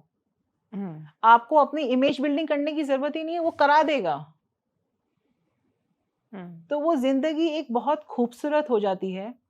मुझे दादा ने कहा था, जब ये सब मेरा चल रहा था, जब मैं नीचे गिरी थी, उन्होंने मुझे एक चाबी का गुच्छा दिया, उस पर लिखा था बी फियरलेस। उन्होंने मुझे 2 लाइनें बोली, कभी भी जिंदगी में, क्योंकि वो बहुत ज्यादा पॉलिटिक्स में ऐसे रहते हैं, कभी भी जिंदगी में खाना कैसे मिलेगा मत सोचना, और आज रात को छत मिलेगी नहीं मिलेगी मत सोचना, क्योंकि जिसने तुम्हें भेजा है ना वो तुम्हें वो उसकी खाना और चिंता छत कर दे रहा है। देगा। वो बात जब मैं वहां थी, नीचे थी अकेली, तब मुझे समझ में आई कि मैं परेशान क्यों हूँ, कि यहाँ नाम कर लूँ, ये टॉक मिल जाए, ये स्टेज मुझे मिल जाए, मुझे ये अवार्ड मिल जाए। मुझे समझ में आया कि निडर, आप जब निडर होगे तो क्या होगा, सबसे पहले आपका अटैचमेंट जाएंगे, अटैचमेंट जाएंगे तो कहाँ क्या चला गया, मोह माया अहंकार अहम सब चला गया, तब आप जाके निडर हुए। और जब आप निडर हो जाते हो ना, जब आपको किसी का डर नहीं है, तो आपको फर्क ही नहीं पड़ता कि लोग क्या बोलते हैं। उनका काम है बोलना, वो बोलेंगे जो बोलना है, आप अपना काम करते जाओ। तो अब जिंदगी वैसी हो गई है, जैसे आप मुझसे कल पूछ रहे थे कि ये कैसे होता है कि जब पेशेंट्स आते हैं, मैं देव्यांशी दिन में शायद बहुत पेशेंट्स नहीं देखती हूँ, बट अगर 20 पेशेंट मैंने देखे तो मैं सबको सोचती हूँ कि शायद मैं आधा पौन घंटा दूँ, मैं उनसे बात करना चाहती हूँ, क्योंकि इतना सब सीखने के बाद ये समझ में आता है कि बीमारी दूर करने के लिए सिर्फ डॉक्टर का काम नहीं है, एक हमारी साइंस है और एक ऊर्जा की साइंस है। जब ये दोनों का मिलाप होगा तब मरीज पूरी तरीके से ठीक हो जाएगा। जैसे मेरे हस्बैंड को सर्वाइकल इश्यूज हुए, वो कहीं एमआरआई करा रहे हैं, कुछ करा रहे हैं, मुझे बोलते हैं तुम ईएनटी हो, इसको ठीक करो, क्या है। मैंने उनको एक ही चीज़ बोली कि ये जो सर्वाइकल इश्यूज होते हैं, आप दवाई ले लीजिए, आप फिजियोथेरेपी में जाइए, आप कुछ भी कर लीजिए, बट हम जब तक एनर्जी को जकड़ के रखते हैं ना, जिसको आप कह लीजिए गुस्सा, ग्रजेस, किसी को माफ नहीं किया, जब हम बहुत रखते हैं ना अंदर यहाँ पे पीछे की तरफ, तो ये सब चीजें आपको एक बीमारी का रूप देती हैं। कैंसर जो होता है, जब आप बहुत अपने आप को कोसते रहते हैं किसी चीज के लिए, तब उन लोगों में आप देखेंगे बहुत ज्यादा कैंसर देखने के लिए मिलता है। डॉक्टर क्या करेगा, आपको ऑपरेट कर देगा, आप कीमो रेडियोथेरेपी के लिए जाएंगे, बट आपको उससे ठीक होना है तो आपको एनर्जीज रिलीज करनी है, निकाल दीजिए, सब निकाल दीजिए। तो जब हम पेशेंट्स को इन दोनों तरीके से ठीक करते हैं, साइंस एंड स्पिरिचुअलिटी, तब आपको 100% रिजल्ट मिलता है। और जिन लोगों को ये समझ में आता है, कितने डॉक्टर्स में, जब मैं बाहर थी अमेरिका में, तो मेरे को लगता, बहुत लोग बोलते थे कि मिरेकल हो गया, कैंसर ठीक हो गया, ये होने वाला नहीं था। वो कैसे हुआ? मैंने लोगों से बात की है, उनका जो पॉजिटिव थिंकिंग है, वो अपने बारे में जो सोचते हैं, जो उन्होंने अपने ऊपर काम किया, मतलब कैसी कैसी बीमारियां दूर नहीं हुई हैं। तो वो सब अफेक्ट करता है, सब इफेक्ट करता है। तो मुझे लगता है डॉक्टर नीरज की मुझे ये जवाब मिल रहा है हमारी बातों से कि इवारा कैसे बाकी हॉस्पिटल से अलग है, क्योंकि उसका अप्रोच बहुत अलग है पेशेंट्स को ट्रीट करने का या बात करने का। आप जब पेशेंट से मिलते हैं तो क्या बात करते हैं, और क्या आप में आपकी ये जो पूरी लाइफ जर्नी है, आपने जो भी सीखा जिंदगी से, जीवन से, वो सब काम आता है उनसे बात करने में या उनको ट्रीट करने में? कोई भी पेशेंट आता है अगर ईएनटी की प्रॉब्लम्स के साथ आता है, या फिर ऐसी फैमिलीज आती हैं जिनको इम्प्लांट की ज़रूरत है, तो एक क्वेश्चन जो इम्प्लांट की फैमिलीज नॉर्मल ये पूछती हैं, मदर स्पेशली, कि हमें ही क्यों हुआ ऐसा। तो उसका जवाब मैं उनको देती हूँ कि कहीं शास्त्रों में लिखा है, और जो हो गया वो भूल जाना है। पर मैं आपको एक किस्सा बताती हूँ। एक पेशेंट ने मुझसे टॉन्सिल का, काकड़े का ऑपरेशन करवाया था, टॉन्सिल का, और वो महीने के बाद आया कि मैडम ये दर्द तो अभी भी नहीं जा रहा, क्या ऑपरेशन किया है आपने? फिर मुझे लगा मुझे उसके साथ थोड़ी देर बैठना है, क्योंकि उसका ये दर्द और कान का दर्द नहीं जा रहा है। तो मैंने कहा क्या हुआ था ऑपरेशन से पहले? कुछ हुआ था? पता है, मैंने ना एकदम से गुटखा खाना छोड़ दिया जो मैं 20 साल खाता था। मैंने क्यों छोड़ा? वो तो ऑपरेशन करा रहे थे तो छोड़ दिया, और अभी भी मैं नहीं खा रहा हूँ। जब बहुत बातें की तब समझ में आया कि गुटखा यहीं रखता था, और अभी वो एक मेजर डिप्रेशन में है, क्योंकि जब वो कोरियर में काम करता है कंपनी में, अब वो खाली बैठता था तो गुटखा खाता था। अब वो गुटखा नहीं खा रहा है, अब वो घर आके चुपचाप सो जाता है। वो दोस्तों से मिलना बंद कर दिया उसने, क्योंकि उसको जो दोस्त है वो गुटखा खाते हैं। तो बोलता है मेरी कोई जिंदगी नहीं बची। फॉर अ मोमेंट वो भूल गया कि उसके टॉन्सिल कैसे हैं, वो कुछ और बात करने लगा। और जब उससे बात करके उसकी ये चीज़ों के बारे में उसको बताया गया, आज 6 महीने हो गए वो नहीं आया मेरे पास। उसने कहा मैम मैं ठीक हूँ, क्योंकि उसको समझ में आया कि बीमारी कहीं और है। कितनी बार हम लोग पेशेंट्स आते हैं तब तो वो ये बोलते हैं कि हमको बहुत ये तकलीफें हो रही हैं। जब आप बहुत बात करते हो तो आपको समझ में आता है कि ओवर थिंकिंग हो रही है। एज अ डॉक्टर तो मैं 5 दवाइयाँ लिख के दे दूंगी और आपको भेज दूंगी, आप ठीक हो जाएंगे। पर अगर मुझे आपको पूरा ठीक करना है तो शायद मुझे आपके साथ आधा घंटा बैठना पड़ेगा, ये समझने के लिए कि समस्या का मूल कहाँ पर है। कुछ चीज़ें होती हैं इनको आप ऑपरेशन कर दिए ठीक हो गई, कान के पर्दे में छेद है ऑपरेशन किया वो ठीक हो गया, ठीक है। लेकिन मैं अपने पेशेंट्स के साथ जुड़ती हूँ कि मतलब उनको ऐसा लगे कि आप डॉक्टर के साथ नहीं कर रहे हो, आप एक इंसान से मिले हो। हाँ, तो वो प्रोफेशनलिज्म रहते हुए भी नहीं रहता, वो पर्सनल टच मिल जाता है और वो उनको। शायद मैंने वो जो जिस जर्नी से मैं गुजरी हूँ वहां से मुझे समझ में आता है कि कुछ चाहिए नहीं, लेकिन अगर किसी एक इंसान की जिंदगी को मैं थोड़ा बदल दूं तो शायद मैं उसका थोड़ा काम कर पाऊंगी, जिसके लिए मैं यहाँ आई हूँ। तो वो समझ में आता है अब। और जो छोटे बच्चे होते हैं, क्योंकि समझ में नहीं आता जब 1-2 साल के हो जाते हैं तब तक कि वो बोल नहीं पा रहे या फिर सुन नहीं पा रहे। तो उसके बाद उनके पेरेंट्स, जैसे आपने बताया कि सबको ऐसा लगता है कि यार हमारे बच्चे के साथ ही ऐसा क्यों हुआ? तो ये ग्रुप थेरेपीज़ वगैरह करवाते हैं, वो कैसे काम करती है उनके लिए? जितने भी अभी तक बच्चे ऑपरेट किए हैं उन सब का एक ग्रुप है जो ओके। आपके लिए व्हाट्सएप ग्रुप। अच्छा। और उसमें एक मदर दूसरी मदर के साथ जुड़ती है। जब आप एक मदर दूसरी मदर को ये बताती है कि वो कैसे संघर्ष करके अपने बच्चे को उसने नॉर्मल किया या किसी का बच्चा कैसे उसने मेडिकल में भेजा, आई थिंक वो 2 सेकंड लगते हैं उस मदर को ये माँ को समझने में कि कोई तकलीफ नहीं है, मेरा बच्चा भी वही कर लेगा। तो जब आप लोगों से मिलते हो और आप देखते हो ऐसी कहानियाँ कि संभव है और होता है और ये बच्चे बहुत अच्छा करते हैं, तो आपके अंदर एक ऊर्जा आती है। मतलब मैं वही कहूँगी विचार, हाँ। कि मैं भी कर लूँगी, मेरा बच्चा भी ठीक हो जाएगा। और वो जो वहाँ से आता है ना, एक बार अगर आपने सोच लिया ना तो आप बच्चे को फिर बोलता कर देते हो। तो ये ग्रुप थेरेपी ऐसे वर्क करती है और ये बहुत ज़रूरी है। इंडिया में कॉन्सेप्ट नहीं है, बाहर अमेरिका में ग्रुप थेरेपी का वैसे भी कॉन्सेप्ट है कि जब आपको मेंटल हेल्थ प्रॉब्लम्स होती हैं तो आप ग्रुप थेरेपी में जाते हो। हाँ। हमारे यहाँ तो अगर हम बोल भी देना कि कुछ प्रॉब्लम है तो पहले तो घर वाले बोलेंगे ये तो पागल हो गई है। हाँ। बट बहुत ज़रूरी है। मैं लोगों को बोलती हूँ कि आधी 99% ऑफ जो प्रॉब्लम्स हो रही हैं ना आपको, सब यहाँ से हो रही हैं, विचारों से हो रही हैं। तो कितना ज़रूरी है आपको ये चीज़ों से बाहर आना और समझना कि जिंदगी जीने के लिए है, ना कि ये पालूं या वो पालूं, वो सब मिल जाएगा, आप ऑटोमेटिक मिलता जाएगा। काम करिए।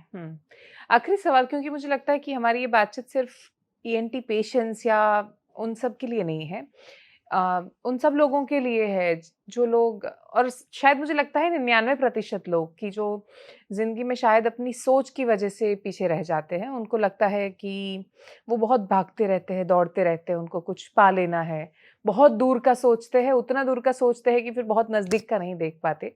उन सबको आप एकदम क्रिस्प में कुछ बताना चाहे कि ज़िंदगी क्या है, क्या बताएंगे आप उनको? कैसे ले वो ज़िंदगी को, कैसे ले? बहुत बहुत गंभीरता से ले लिया है हमने, फिर भी गंभीरता नहीं है। मैं ये बोलूँगी कि 2 लोग हैं, दोनों मेहनत कर रहे हैं, ठीक है? ये मेहनत कर रहा है चीज़ें पाने के लिए, बहुत मेहनत कर रहा है, और एक इंसान है जिसको समझ में आता है कि मेहनत करनी है, ये फल की इच्छा रख रहा है और इसने फल की इच्छा छोड़ दी है इस इंसान ने। तो ये इंसान मेहनत कर रहा है और ये इंसान भी मेहनत कर रहा है, पर बिना फल की इच्छा के ये काम कर रहा है यूनिवर्स के साथ। अब आप इसको लॉ ऑफ अट्रैक्शन कह लीजिए, मैनिफेस्टेशन कह लीजिए, यूनिवर्स के साथ काम कर रहा है बिना इच्छा रखे। इस इंसान को कम मेहनत में चीज़ें जल्दी मिलेंगी और ये बेचारा परेशान रहेगा, फ्रस्ट्रेशन में जाएगा, चीज़ मिलने के बाद भी दुखी रहेगा, क्योंकि ब्रह्मांड की ऊर्जा उसके साथ तो नहीं। आपको ये समझना है कि ये सब काम कैसे हो रहा है, सिर्फ चीज़ों के पीछे भागना नहीं है, जरा रुकिए और सोचिए कि ये सब काम कैसे हो रहा है, अपने विचारों को बदलिए, उससे रियलिटी बनती है। और हम क्या करते हैं, हम रियलिटी से अपने विचार बनाते हैं। आज बहुत अच्छा हुआ, आज मैं खुश हूँ। हाँ। आज बुरा दिन गया, आज मैं दुखी हूँ। तो रियलिटी आपकी सोच बना रही है। पर अगर आपकी सोच रियलिटी बनाए कि आज मैं बहुत खुश हूँ, आज मैं खुशी हूँ, दिन अच्छा ही जाएगा, तो कुछ हुआ तो भी अच्छा है, नहीं हुआ तो भी अच्छा है, तो अच्छा ही होगा। तो आई थिंक आपको सब कुछ यहाँ बदलना है, आपका जो दिमाग है। और वर्तमान में रहने का अगर आप सीख सकते हैं, present, because present is a gift, past और फ्यूचर नहीं है, क्योंकि कंट्रोल उसके हाथ में है, देना उसके हाथ में है, तो वो भूल जाइए। आप अपना काम करिए, यूनिवर्स के साथ मिलके सब कुछ मिल जाएगा। Very true. वो बहुत क्लीशे है, पर फिर भी कहा जाता है ना कि नज़र बदलो नज़ारे बदल जाएंगे। तो उस तरीके से मुझे लगता है ये हमारी बातें बहुत सारे लोगों को इम्पैक्ट करेगी। और thank you so much doctor Neeraj Suri for joining us, क्योंकि शायद पहला ऐसा कन्वर्सेशन है कि जहाँ मेरे पास पूछने के लिए इसलिए कोई प्रश्न नहीं बचे, ताकि क्योंकि आपकी जर्नी में मुझे लगता है बहुत सारे जवाब है जो मिल गए आपकी बातों में, तो बहुत फ़र्क पड़ेगा इससे, मुझे ऐसा लगता है। Thank you so much. Thank you.